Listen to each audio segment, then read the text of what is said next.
A very disgusting story is coming out of the U.S. and Yemen. And not only is it disgusting, but it is being kept very, very quiet by the U.S. media and some other Western media institutions as well. A Virginia federal judge has awarded $3.3 million to a woman who worked for a U.S. State Department employee who was repeatedly raped by that same U.S. State Department employee. This Yemeni woman was raped several times while being an employee for a U.S. embassy. There was a 12-page decision that was released, and the woman's name has been kept secret to protect herself and possibly her family as well. The where she was held there for 3 months in 2009 in involuntary servitude. She was kept as a slave and was raped during that time.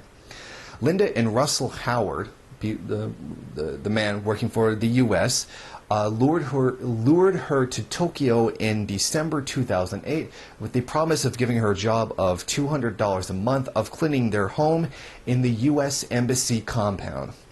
Now, they promised her $300 a month and give her a day off every week and a safe place to live at the embassy compound, but didn't provide her that, if you consider a safe place to live where you're not allowed to leave.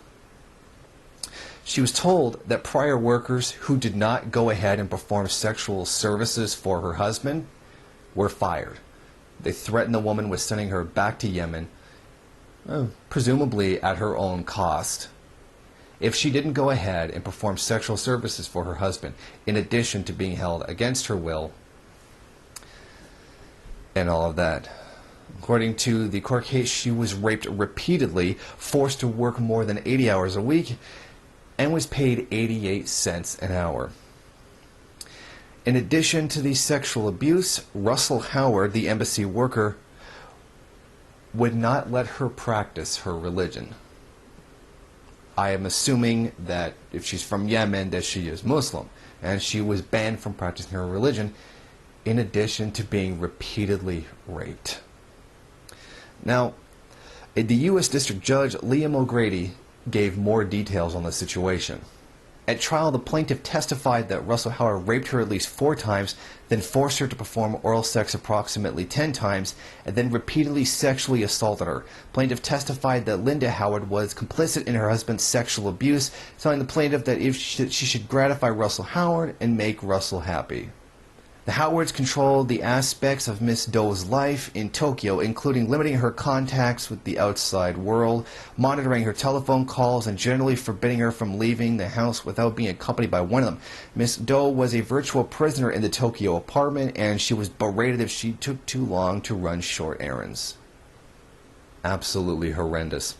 Now, the woman, obviously being called Jane Doe in the situation, escaped in March 2009, but Howard Russell tried to find her, even as the State Department began investigating him for human trafficking.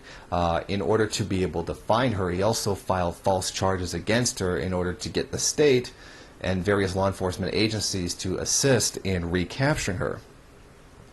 Now, O'Grady adopted the report of a magistrate judge and entered into a default against Linda and Russell Howard earlier this year, finding them liable for trafficking, forced labor, involuntary servitude, conspiracy, obstructing law enforcement, and unjust enrichment. O'Grady awarded Doe $1.3 million in compensatory damages and $2 million in punitive damages.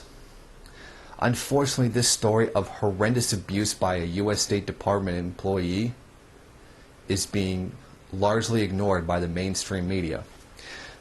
Maybe in several days more of this information will come forward, but until then it seems likely that the United States media and the Canadian media as well, and possibly the UK media in addition, seem definitely enthused towards keeping this story away from the public eye so that the public doesn't see what their government is really doing. There's all the stories of soldiers who commit rapes against women and the murders of children and stuff like that, and how they try very hard to cover that up. And usually the excuse that's given is, oh, one soldier went too far, he was a bad apple, or something like that.